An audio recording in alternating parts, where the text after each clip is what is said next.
Hey guys, मैं हूँ चारू। मैं आपको लॉ के टॉपिक्स करवा रही हूँ। आगे बढ़ने से पहले चैनल को सब्सक्राइब ज़रूर कर लीजिए और बेल आइकन को दबाना ना भूलें। गाइस, लास्ट वीडियो में हम सेक्शन 13 का कुछ पार्ट कवर कर चुके हैं। यह सेक्शन 13 का 4th पार्ट है। अगर आपने अभी तक मेरी पुरानी वीडियोस नहीं देखी हैं तो ज़रूर देख लीजिए। और अगर आपको कुछ ना समझ आया हो या कोई डाउट हो तो आप मुझसे कमेंट बॉक्स में पूछ सकते हैं। चलिए गाइस, आज की वीडियो स्टार्ट करते हैं। सेक्शन 13 क्लोज ए बात करता है अल्टरनेटिव रिलीफ के बारे में।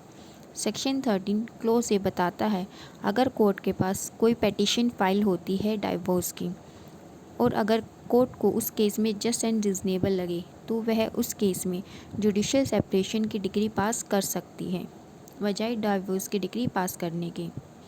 पर इस लॉ की एक एक्सेप्शन भी है। अगर डाइवोर्स सेक्शन 13 क्लोज 1 सब क्लोज 2, 6 और 7 जो कि conversion, renunciation of word and एक स्पाउस के बारे में 7 साल से कोई खोज खबर नहीं है से डील करते हैं, उसको इसमें यह सेक्शन अप्लाई नहीं होगा।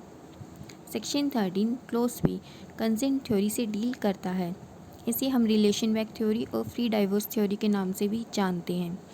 अगर दोनों पार्टीज़ का म्यूचुअल एग्रीमेंट हो जाए कि अब उन दोनों का एक दूसरे के साथ रहना पॉसिबल नहीं है, मैरिज का जो बेसिक पर्पस है वही पूरा नहीं हो रहा है, तो उस केस में दोनों पार्टीज़ म्यूचुअल कंसेंट से डाइवोर्स ले सकते हैं। 1976 के बाद से आपसी सहमति से भी डाइवोर्स लिया जा सकता है, पर म्यूचुअल कंसेंट से डाइवोर्स लेने के लिए सेक्शन 13 क्लोज बी की रिक्वायरमेंट्स पूरी होनी चाहिए। सेक्शन 13 क्लोज बी में 2 मोशंस दिए हुए हैं। सेक्शन 13 क्लोज बी सब क्लोज 1 के अकॉर्डिंग पार्टीज़ को कम से कम 1 साल हो गया हो अलग रहते हुए और अब उन दोनों का साथ रहना पॉसिबल नहीं है और वह दोनों म्यूचुअली एग्री हो गए हैं डाइवोर्स लेने के लिए। जब ये तीनों रिक्वायरमेंट्स पूरी हो जाती है तो फर्स्ट मोशन कंप्लीट हो जाता है।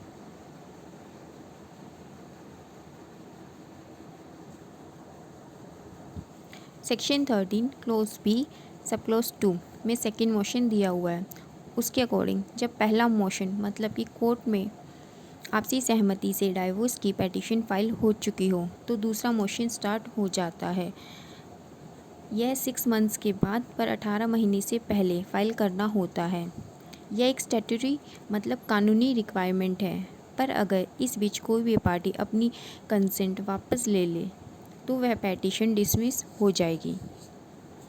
Harveen Kaur versus Amardeep Singh 2017 supreme court और Manish Goyal versus Rohini Goyal 2010 supreme court, इन दोनों केसेस में सुप्रीम कोर्ट ने बताया कि यह 6 महीने का टाइम को वेव मतलब इग्नोर किया जा सकता है अगर ऐसी सिचुएशन आ जाए कि पार्टीज़ का कुछ टाइम भी साथ रहना इम्पॉसिबल है, क्योंकि यह एक मैंडेटरी रिक्वायरमेंट है।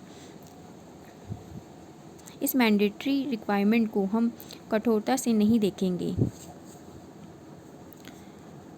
फोर्थ है इरिट्रेबल ब्रेकडाउन थ्योरी। ये थ्योरी हिंदू मैरिज एक्ट में नहीं दी हुई है। इस थ्योरी के बेस पे हिंदू मैरिज एक्ट में डाइवोर्स नहीं लिया जा सकता।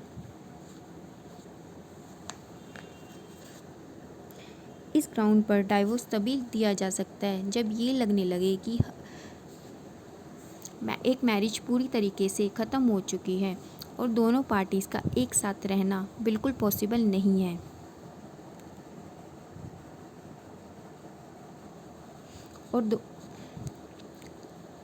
और दोनों पार्टीज़ के साथ साथ यह सोसाइटी के हित में भी है, क्योंकि यह हिंदू मैरिज एक्ट में कोई ग्राउंड नहीं है। सिर्फ सुप्रीम कोर्ट के पास इन केसेस में डाइवोर्स देने की पावर है। अनिल कुमार वर्सेस माया जैन 2010 सुप्रीम कोर्ट, इसमें कोर्ट ने कहा था कि इस थ्योरी के केसेस में सिर्फ सुप्रीम कोर्ट के पास ही आर्टिकल 142 ऑफ कॉन्स्टिट्यूशन में डाइवोर्स ग्रांट करने की पावर है, ना कि किसी और कोर्ट के पास। हाई कोर्ट को भी इन केसेस में पावर नहीं दी गई। पंचायती डाइवोर्स, इसे कस्टमरी डाइवोर्स भी कहते हैं। यह डाइवोर्स तब तक वैलिड नहीं होगा जब तक पार्टीज डाइवोर्स की डिग्री कोर्ट से ना ले ले।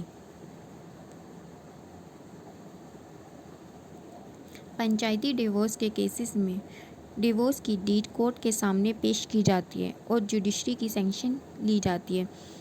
उस डाइवोर्स डीड पर एक बार जुडिशरी की सहमति मिलते ही डाइवोर्स वैलिड हो जाता है। Yamanaji Madhav versus Nirmala 2002 supreme court. इस केस में कोर्ट ने कस्टमरी डाइवोर्स को एक्सेप्शन माना था जनरल रूल ऑफ डाइवोर्स की। गाइस, आज के लिए इतना ही। डाइवोर्स का टॉपिक आज ख़त्म हो गया है।